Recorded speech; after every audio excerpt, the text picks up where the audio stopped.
All right, welcome to Rock Vegas, everybody. It's Glenn Rockney here, and I got a special episode today, something that I've never done. I've had interviews on here today, but this is I'm having somebody from the enemy on today. The enemy this week. I got nothing against the Colts week by week, but just this week, it's all bad. But I got Thawng on here today, and he runs something called Indie Film Scout, right? You have a Twitter account, Indie Film Scout. Is that what it is? Yes. Yeah, and you do a big you do a lot of good work with like analytics and film and stuff like that. But just give me a breakdown of what you do as Indie Film Scout. Right. So really the goal with the account is about like trying to be like a quintessential like fan account. My goal when making it was just to kind of like cover what like the general public was saying about the Colts and trying to share like different articles and talk about what's being said on TV and like different analysis. And then I kind of got into like the film side of like looking at football and then also like the analytics. And so trying to like kind of put all that together and make a more like all-encompassing like coverage like for Colts, for general Colts fans. So it's kind of like basically what I do right now. Nice. So analytics, right? Mhm. Football seems to be the last sport where people are really like numbers in this sport. What are you talking about? So in analytics in football, I've come around the last couple, maybe last year or two, because I kind of think they make the game better, honestly. Right. I'm a big baseball fan. I don't like analytics in baseball. Not that I don't Right. think that they're correct. I just don't think they make the game as fun. So I Mhm. think in when you look at the analytical decisions in the NFL, like go for two, go for it on fourth down, just things like that. The numbers, that's exciting when we watch that on TV. So as far as like, I don't know your background in the game of football. I don't know if you played. I don't know anything like that. But when you're, what is it like the analytics versus the eye test to you? Like how different is it? Okay. So as far as like my background, I played in high school, and I think like understanding like our high school team wasn't great, and so like kind of like understanding and learning the game was kind of difficult. I think the thing about analytics is for me, I didn't really like my entire life. The main sports I watched was soccer and basketball, and I was like never really a fan of football until I really like was finishing high school and got into statistics, which is extremely weird. No one gets into football because they love math. I've heard that more than you think, honestly, from Really? some guys. Yeah, like I Okay. remember hearing Betts. I don't know if you follow all 22, like Betts. Yes. Yeah, Yes. no, he said like the same thing. He's like, I didn't really like football growing up, and Yeah. yeah, he got into it that way. Crazy. And so as far as like analytics and eye test, I think it's really interesting um, how it kind of works in football.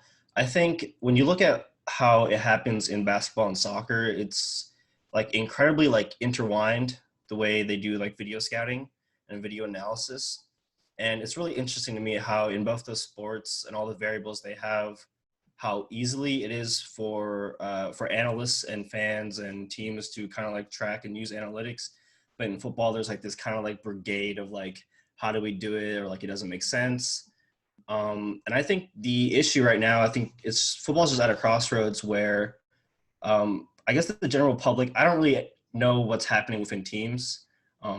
All the crazy like team research, that stuff, I don't really think we'll know for years. Hmm. But as far as like what we understand in the public, I think there's kind of like a difficulty of trying to put together how the film works, how schematics work, and then trying to contextualize that with numbers and video scouting. I think when you look at like something like a PFF, it's really easy to take what should be more context out of context because they do supply a number that's supposed to represent like a player's performance. And so for many fans and a lot of observers, that's like really problematic because it doesn't always represent like what's happening or what's supposed No. to happen. And then obviously if you're a fan of a team and your players don't grade well, like for the Colts, people just, write it off. They say, it's because, it's bullshit. And so I think maybe in a few years, generally it'll progress kind of like how the NBA has with their like advanced stats and how, Yeah. just regular fans talk about advanced stats over like the box score. But for football right now, I think it's still developing. Yeah. No, definitely. I think you're right too. It's funny because for the Raiders, right? Like there's a lot of people that are like, nah, I don't do the analytics stuff. But like they're like a lot of people are down on Cleveland Ferrell. I'll give that as an example. Cleveland Ferrell. He's like, they love him. Like PFF loves Cleveland Ferrell. He's a 12th rated, I think 12th or 14th ranked edge in the league, like to them. But if you ask like 90% of Raider fans, they'd be like trash. You know what I mean? Like he's terrible. And, a lot goes into that, right? Because they want like height. The reason I like it is because it goes, even if you might disagree, and some people do watch like all 22 and try to compare it to the grades, and maybe it doesn't line up to some people because there's still a little bit of, there's still a personal element to it, like where the person that's watching the film still has to grade that. And so you're never going to get a completely objective look at it. But guys like Cleveland Ferrell, they grade out well because he's had a higher win rate this year, even though he only has 2 sacks, right? And they came against the 0-11 Jets.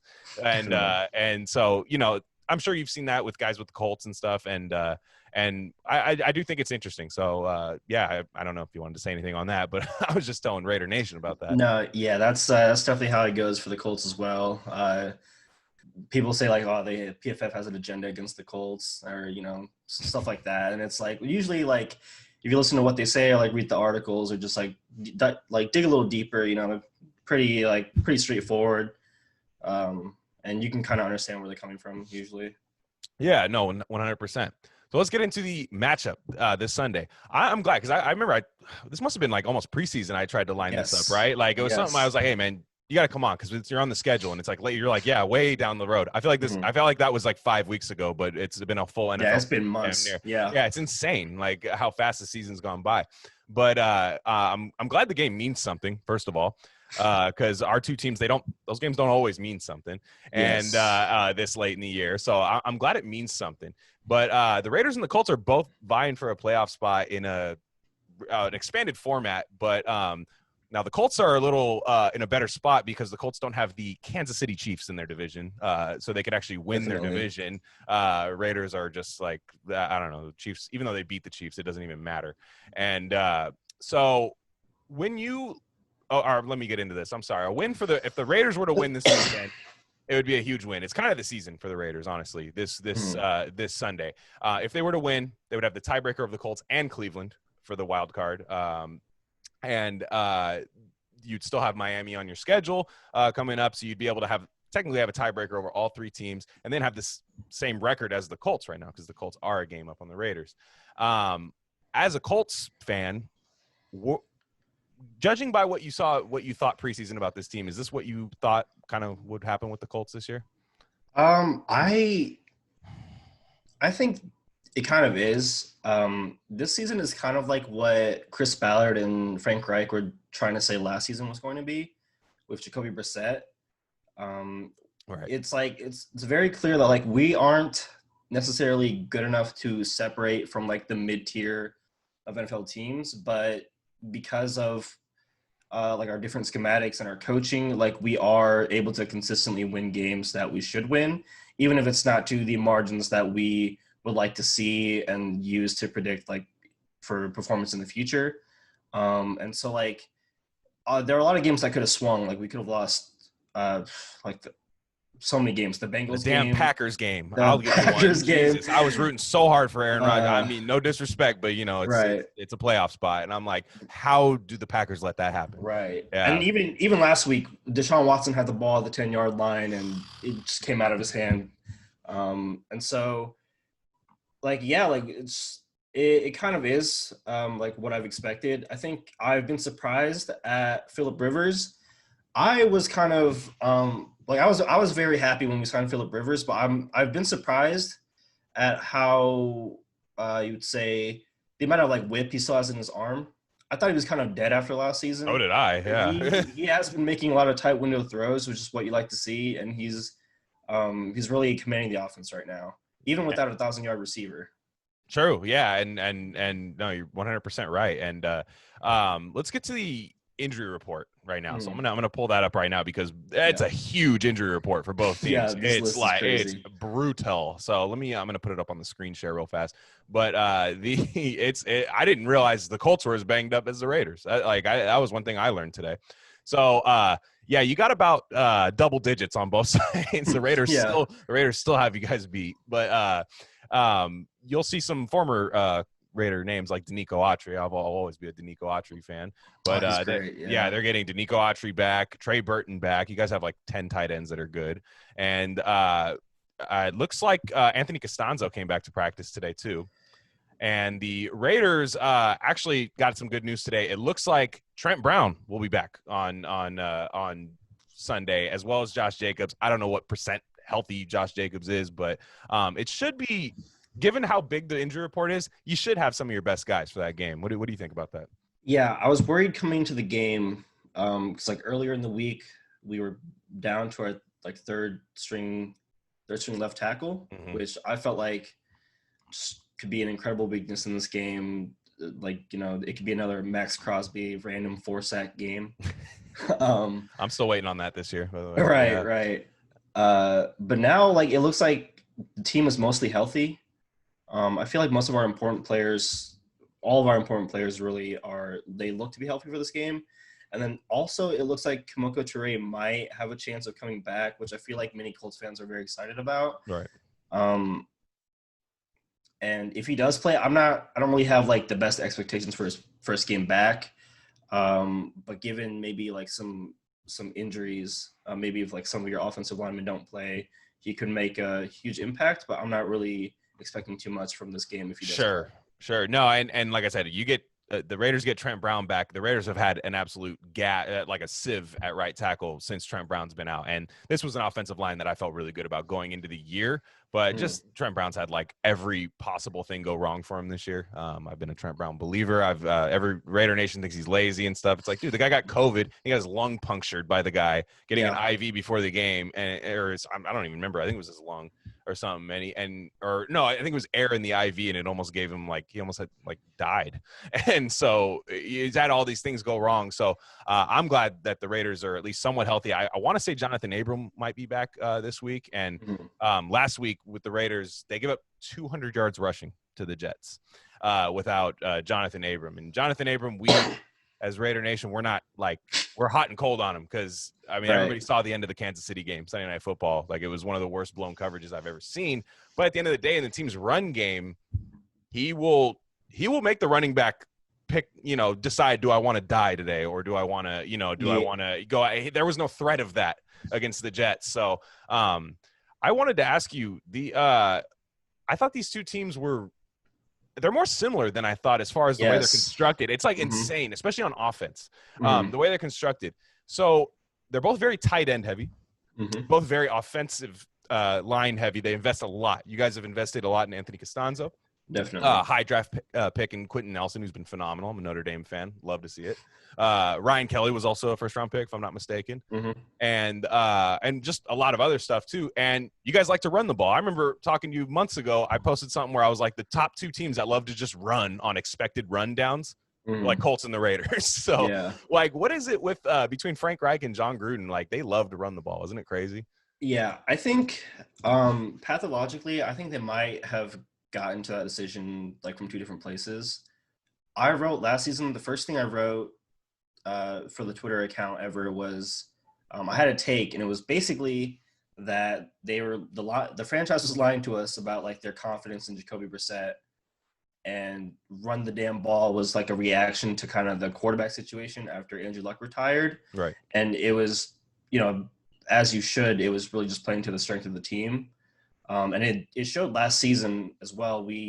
I remember, I think half of our wins, we were more efficient running the ball than throwing the ball. And then, in the same manner, we lost a couple games by a margin that we lost expected points by running the ball.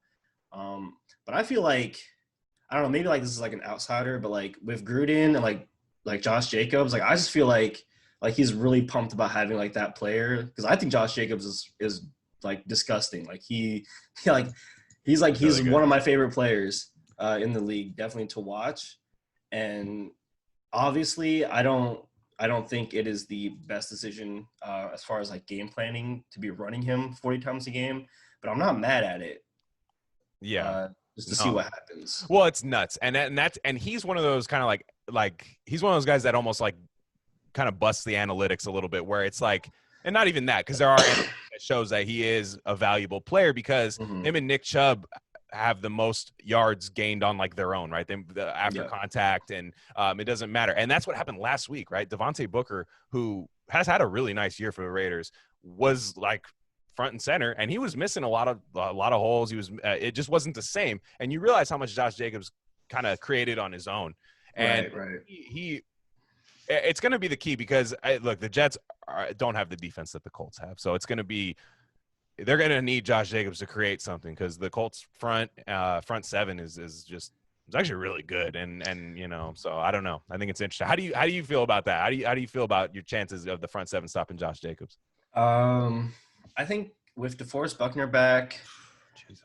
and I think we will be able to stop him. I feel like it's possible that he could break one, but I think the most important part about the way our front seven plays is the defensive line, like almost always, is keeping our linebackers clean. Darius Leonard has been very public about how he's lost weight to get faster. So he's a linebacker and he's playing at like 205, which is crazy for a guy who's that's getting tiny. 100, getting 150 tackles every season. And so with DeForest Buckner back, the way Danico Autry has been playing this season, and then the way we're containing on the edge, I think it could be a big game for our run defense, especially if John Gruden wants to, if you're not finding like the rhythm in the passing game and kind of having to resort to just kind of like pounding the rock. I think it would be we could be pretty dominant in the game. Yeah, no, and I'm hoping they don't. I hope they don't come out, because one thing I think about Gruden, his weakness is his big thing is he has so much ego in his play calling to the point where it's like, I will have my center yell where the run is going. Right. Just because you hear about the 70s Raiders, there's like this big lore about the 70s Raiders where the offensive line used to literally, Gene Upshaw and guys like that used to go, we're running left and you can't do anything about it. Right. Mm-hmm. And these were guards playing at like 265 back then. Right. And no, it was insane. So I think John Gruden wants to do that. But to me, Derek Carr's been ridiculously efficient this year. And yes, he's actually a very efficient quarterback. He always has been, but now the offense is just a little bit better. And I personally hope that he attacks guys like Rock Sin on defense and guys like that. And because I think the Colts are going to cheat on Darren Waller. I think they're going to cheat. I think they're going to. Yes. I think they're going to bracket him, and I think these wide receivers are going to have to beat the corners, because I think was it Kenny Moore and Xavier Rhodes, who I wanted on the Raiders so bad on a 1-year deal, because I thought he was going to fit that defense, that Zimmer Gunther kind of connection. I thought he was going to fit that defense, and he's been phenomenal for you guys this year. And I really think the wide receivers are going to have to win, because I think the Colts are going to cheat on Waller and Jacobs. Yeah, I definitely. When I'm trying to think about the matchup, outside, I feel like a lot of your receivers are built, really to attack the deep areas of the field. Yes. And I have this feeling that just suddenly, I feel like there's definitely going to be a big play. Like you mentioned with Rock Sin. Rock has struggled heavily this season. I was surprised when I saw his grade. I was looking at his grades. I'm like, he's got a 40 overall. Right. I thought he was pretty good. He was a tempo guy. I liked him. Yeah, he was really solid. The last half of last season, but this season I don't really know what it is. I feel like he's a little more aggressive, and he's been taking a lot of penalties, and he's been whiffing a lot. And so he's been giving up a lot. But on the other end, with Kenny Moore and Xavier Rhodes, they've been playing lights out. They're so good. Xavier Rhodes has been a big surprise. In the offseason, I was definitely a big hater of the signing. I wanted him. I just couldn't believe, I was just like, wow, this guy, he's been really, he was pretty bad his last year in Minnesota. And I didn't really see it with the Colts. But I definitely feel like, given the speed in our back seven, or lack of, this could be a really deep game for the Raiders. It's going to come up to protection too, because last week, right, the Derek Carr was getting smacked around by the Jets, and he made some really bad throws. Even the throw before, everybody saw the final play to Ruggs. That was one of the best throws I've ever seen him make. It was incredible. But even before that, he missed Aguilar deep. He missed guys like that. But he was getting swarmed by the Jets. And look, Quinnen Williams, guys like that, they have some underrated guys in their front three, I would say. But getting Trent Brown back, I think, I think he can't be in top tier shape right now after not playing for most of the season. So it's going to be interesting because DeForest Buckner, when he was still with San Francisco, the Raiders played a Thursday night game. It was Nick Mullins' debut, and they got boat raced, and DeForest Buckner was getting whatever he wanted. And, look, that was a younger Colton Miller. He's a lot better now. And it's really, if the Colts are able to get pressure, we all understand when Derek Carr gets hit, that ball can come out. Yes. That ball can come out. And that to me is going to be the difference in the game. It's always, look, it's easy to say it's a turnover, you got to win the turnover battle. But, like, honestly, that's kind of what it's going to come down to, because Phillip Rivers turns the ball over against the Raiders a lot too, which is insane. We don't force turnovers against anybody except Phillip Rivers. Right. So that's going to be weird. And to my next question, you talked about it earlier with Phillip Rivers. How much better? This hasn't really had nothing to do with the game. How much better is a healthy Andrew Luck than Phillip Rivers win total wise? How good are you guys? Are you guys like resting players at this point? Like, it's crazy. I feel like, I could go game by game. When I look at our schedule, I can't. I feel like, oh man. If we had Andrew Luck, I feel like we would be like contending to be like a top 3 or 4 team in the AFC. I think you're right. The defense, I think the defense has obviously been surprising this year. And I don't really know if that is really because of how COVID has affected the prep of just right. The league in general, and we just look better because most other defenses are a lot worse. And then it's hard for me to also be confident in this going forward, just because even without saying we don't have big name players, we don't have a lot of players that I can consistently say every season these players are gonna be good. We have, I would say 3 or 4 maybe marquee players and maybe a lot of young guys that I'm hopeful for in the future, but no one that I can besides the 4 or 5 players that I'm talking about, no one that I can say is straight up yeah, this is a good player for our team for the next 5 years, they're going to be a good player and they make a difference. So if we had Andrew Luck, I would be just be running rampant talking about a Super Bowl. Yeah. Just going nuts. But that sucks, man. That was that's gotta be shitty, man. I remember when that happened. Because I remember even last year when that happened, right before you guys were on the schedule. The Raiders have been playing the Colts all the time, I feel like. And I remember when that happened, and I remember Brissett being the starter. And Brissett started hot last year, actually, and the Raiders played him early in the year. And the Colts were like a 3 and I don't know if they were 3-1, but we started 5-2, yeah. Yeah, but I think the Raiders played them early, if I'm not mistaken, and I expect a battle in this game. Honestly, like a battle. If the Colts are able to get to Carr early and rattle him and make him fumble, then maybe not. But I expect a pretty back and forth battle, because that's kind of how it's been. Even I think, God, what was it? Gruden's first year, I want to say, the game where Mo Alley Cox had that one-handed catch a couple of years ago. Yeah, that was kind of a blowout. That was the 2018. That one, yeah, exactly. So that one, but even the games have been pretty good against the Raiders and Colts, except for the worst day of my life when Derek Carr broke his leg in 2016. Trent Cole. Yeah. Other than that, but yeah, that game. Yeah, it's interesting. I expect a battle, but let's get to Derek Carr. What is your perspective on Derek Carr? Because Raider Nation argues about him more than they argue about anybody else on the team. So what is your outsider perspective on Derek Carr? And be honest.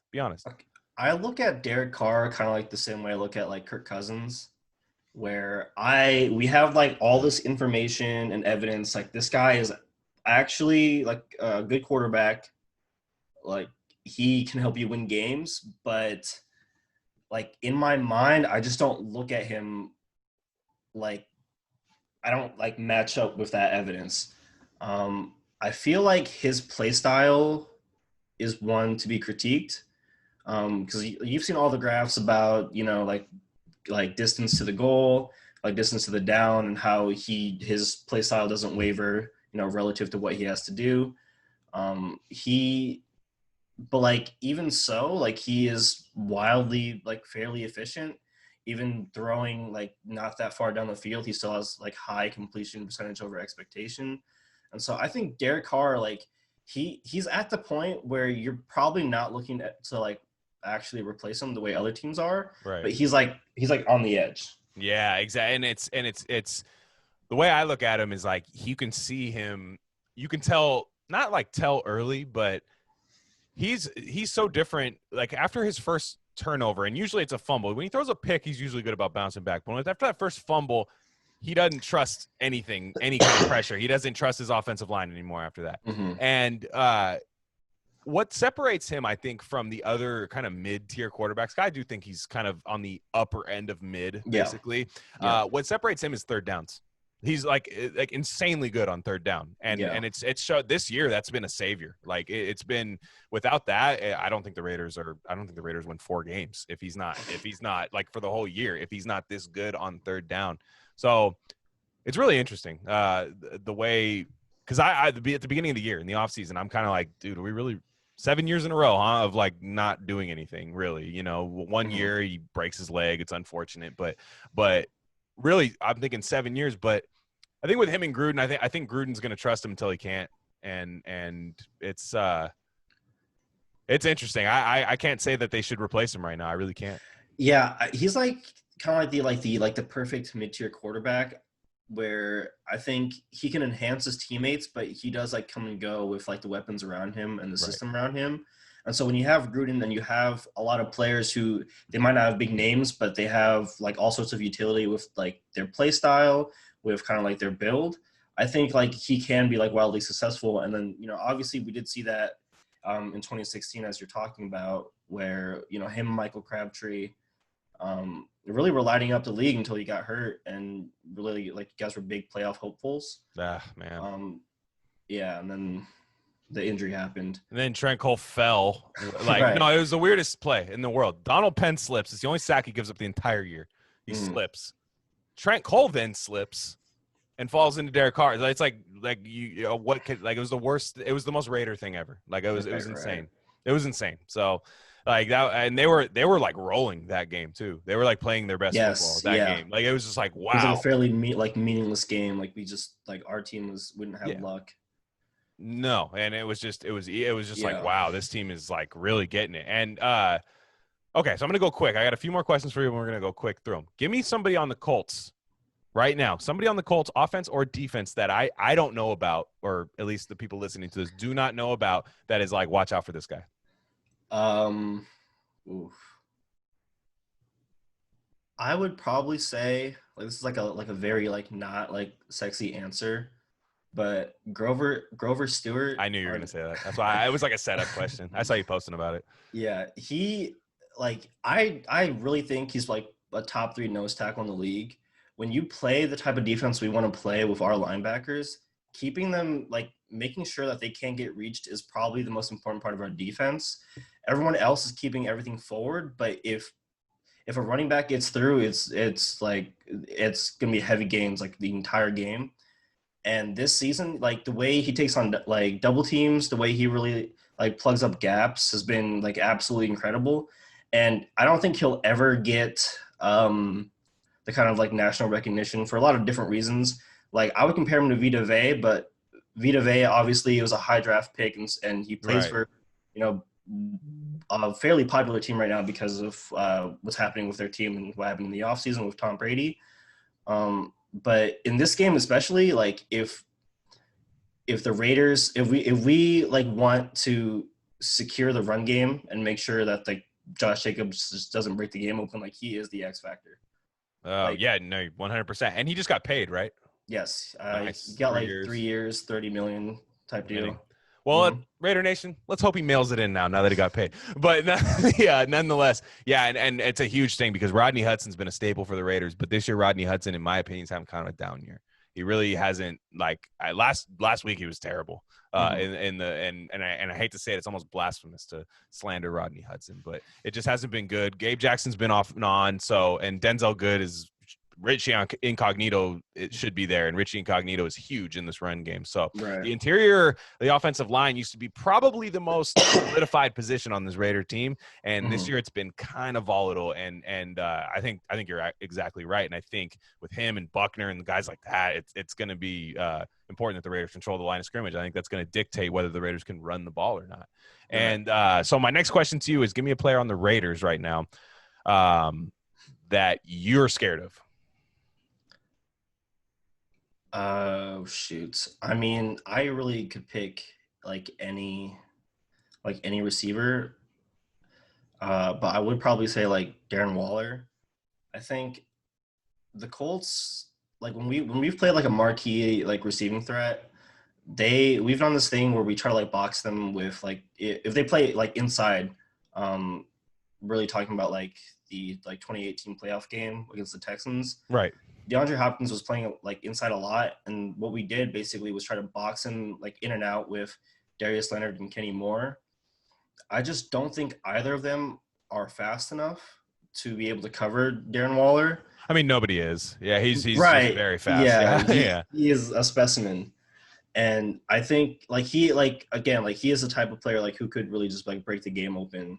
And I feel like if the game gets close and we're in, like the fourth quarter, like that is when the Phillip Rivers stuff happens that a lot of people are worried about. And like you said, he has a history of doing that against the Raiders. It's so weird. Yeah. It's so weird. No, I know, we know Phillip Rivers like the back of our hand. Like he's one of those guys, like if the defense is making plays around him and guys are getting open, Phillip Rivers is going to kill you. He's going to pick you apart. You know what I mean? So you're right. But yeah, Waller, 100%. I think it's that. It's weird. I think he's better for this offense than Josh Jacobs. I think he's one of those guys that can break the game apart. And Josh Jacobs is a closer. He's like Mariano Rivera to me. Like he's just when you have a lead in the fourth quarter and you need a couple first downs, like I won't settle for any other back than Josh Jacobs. But right. I'm glad you said Darren Waller. So all right. So give me one reason why you think the Colts are going to win Sunday. Okay. So one thing about the NFL and how like teams perform is you see through history that teams will peak. And I think the Colts are peaking right now in these past couple of weeks. I think like the passing offense is extremely efficient right now, and everything that we put into Jonathan Taylor is really coming to fruition. As far as beginning of the season, it felt like he was like flying into holes that weren't there. And obviously that's a play call. And if he's just executing the play, like that's not necessarily on him, but now he's a little bit more patient and he's making more plays in the run game. And so I feel like the Colts are peaking. And I also feel like the Raiders are like not peaking. Like they are like you guys, I think you peaked kind of like mid-season when that hype train was, starting to build, and then it culminated in you guys beating the Chiefs.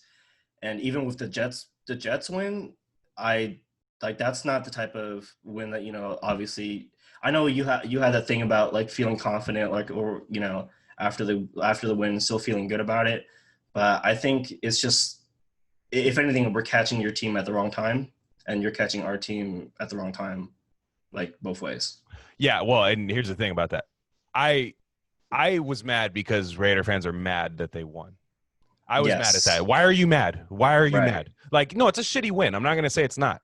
It wasn't good. You go 200 yards rushing. You let Sam Darnold pick you apart, and you basically let Derek Carr get beat up by the Jets defense.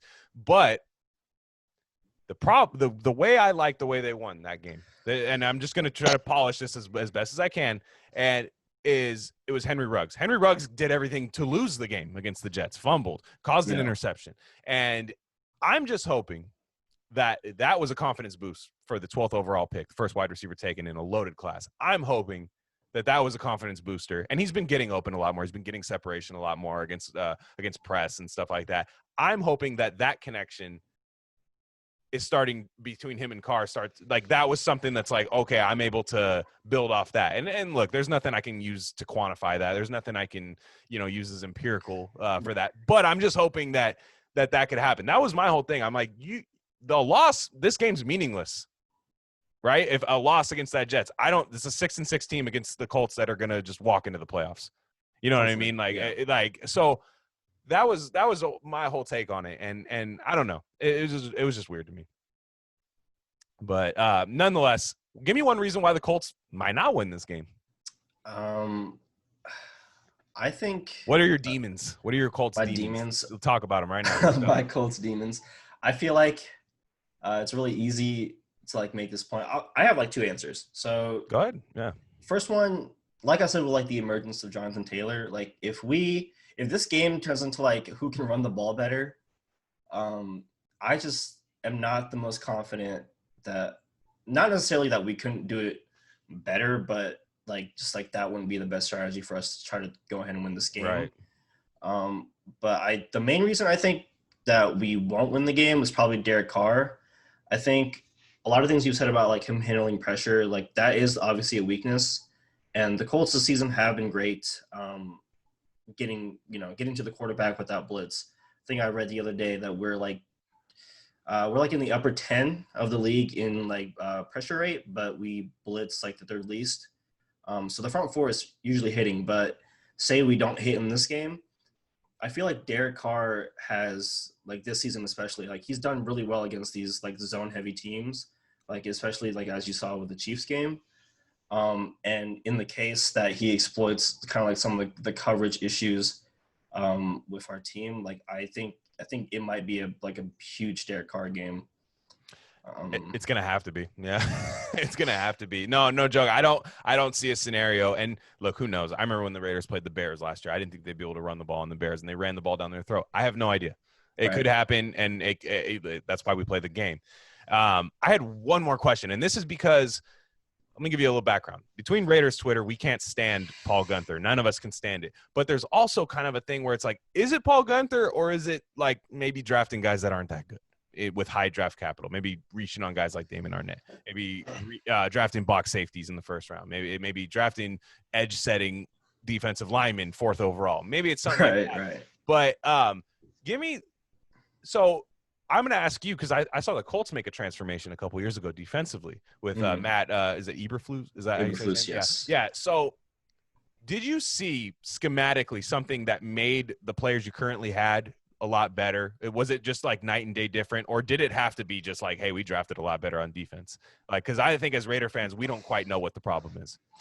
I mean, if you're like specifically talking about like the Colts defense, I think the strength of the scheme is that it's not necessarily relying too much like on the quality of like our individual players. And let's say like schematically, like you're looking for a few traits to fit. And maybe like the problems with like the Raiders is they're leading too far into that. One kind of like idea, like opinion I have on like scouting and drafting in the NFL is like you pay your coaches millions of dollars.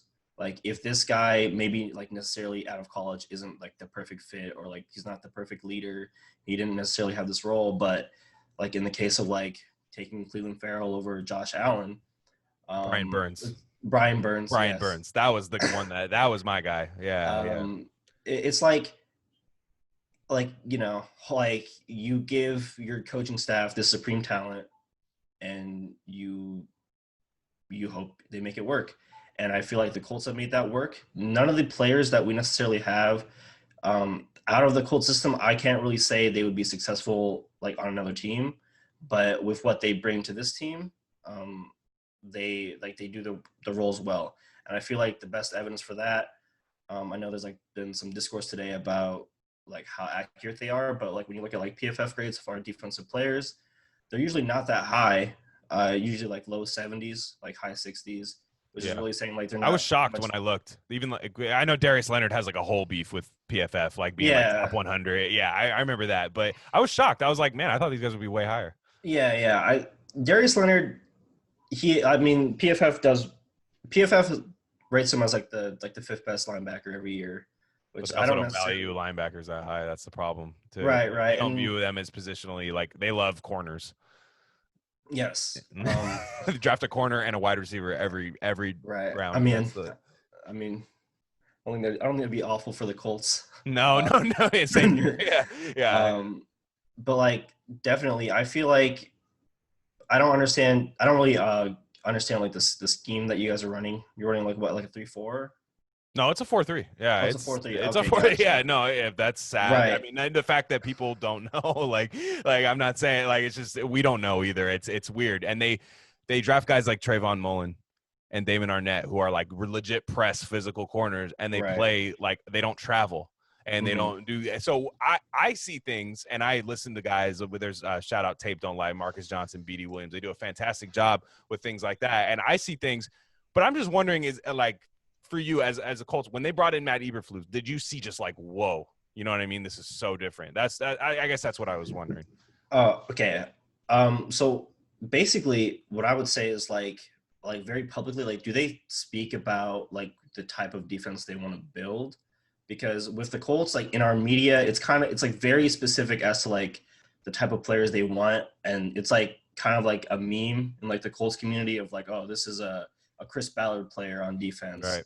and like using like a different lot of like analytics. The Colts basically like sift through draft prospects and they rule them out just like even if they're good players, like based on like they don't fit with the team.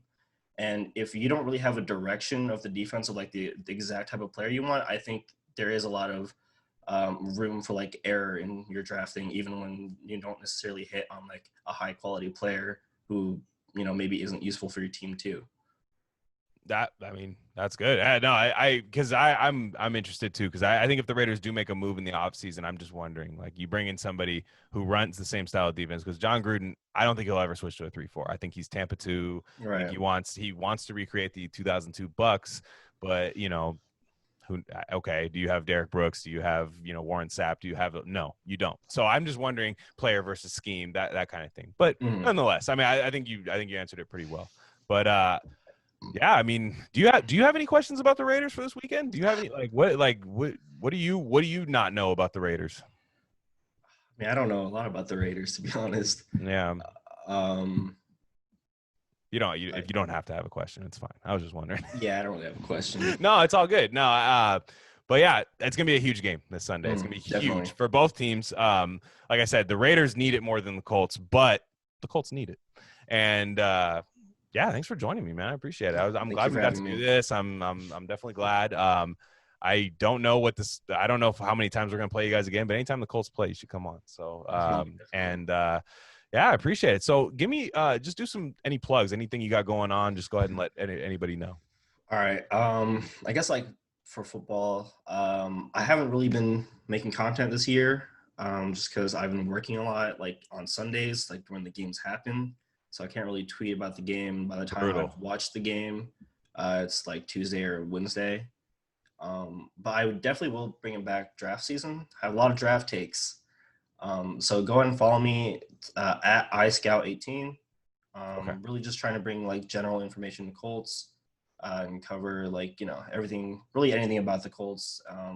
Love talking with people on Twitter most times. And yeah, I'm just really like, you know, excited to get back into it here soon, as soon as I finish the semester. And you're on Twitch, right? Yes, I am on Twitch. That's iTong I. It's ITHAWNGI.